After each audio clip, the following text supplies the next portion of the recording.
and welcome to the 163rd edition of Beer Issues.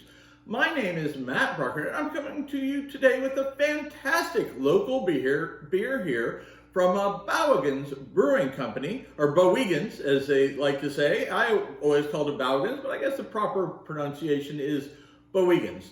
Anyway, today we're going to be having a really tasty beer that they make. It's called But I Don't Want to Be a Pirate.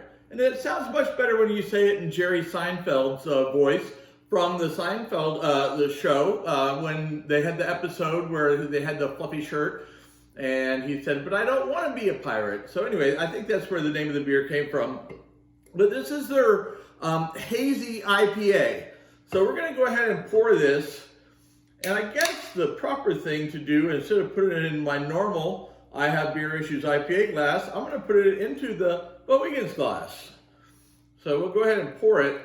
Now, Hazy IPA, I always say one of the good signs of a good Hazy IPA is, besides the, the flavor, obviously, is the haziness, okay? So when you look at this beer, you get a perfect hazy, almost orange juice-like color in it. That's a sign of a really good IPA, or a hazy IPA, right? So I'm going to pour a little bit more of this, and we're going to talk about it.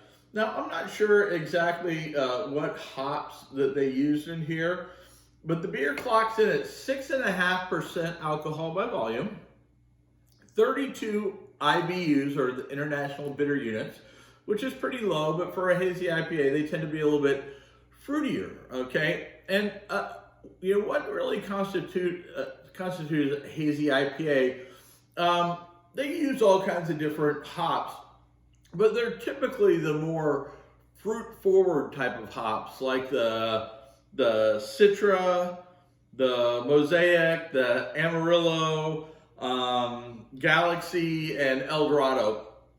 Those are typically the types of hops they will use for a hazy, because hazy IPAs are also, sometimes they call them a New England style hazy IPA, but those are going to be the more fruity, not the piney West Coast type of IPAs. These are actually the type of IPAs that I personally prefer. So anyway, and then you're going to ask, what makes it hazy?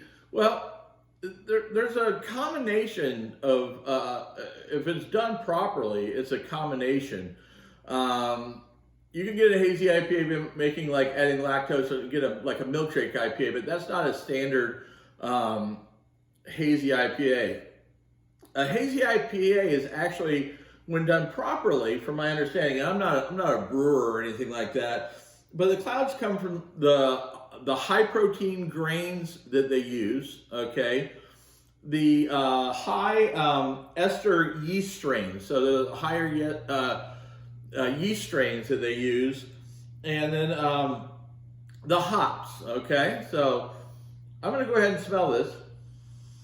Right off the bat, you get that absolutely wonderful, just spectacular aroma of the fruits.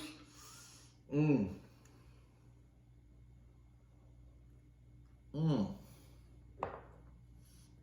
then in the classic IPA style, you get the hops, but they're the sweeter hops. They're the more citrusy type hops. So you're getting just a nice flavor, but it finishes rather nicely, not bitter.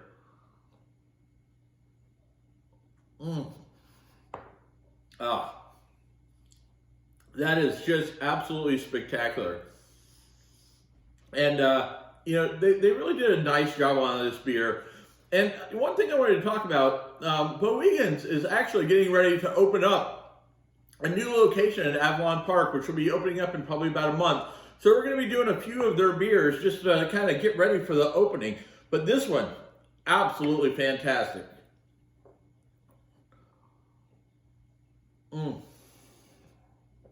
Oh yeah, most definitely. Now, if you've enjoyed this, make sure you check out Bowigen's. They've got a location in Castleberry, their original location. They opened up a factory up in Longwood where they're producing beer, and then they've got a new location that's opened up. So make sure you check them out. And if you've enjoyed this, make sure you tell your friends about Beer Issues and how much fun we're having talking about and drinking great beers. And if you want any cool gear like this great Beer Issues hat, go to shop.beerissues.com. And as my wife likes to say, I have beer issues.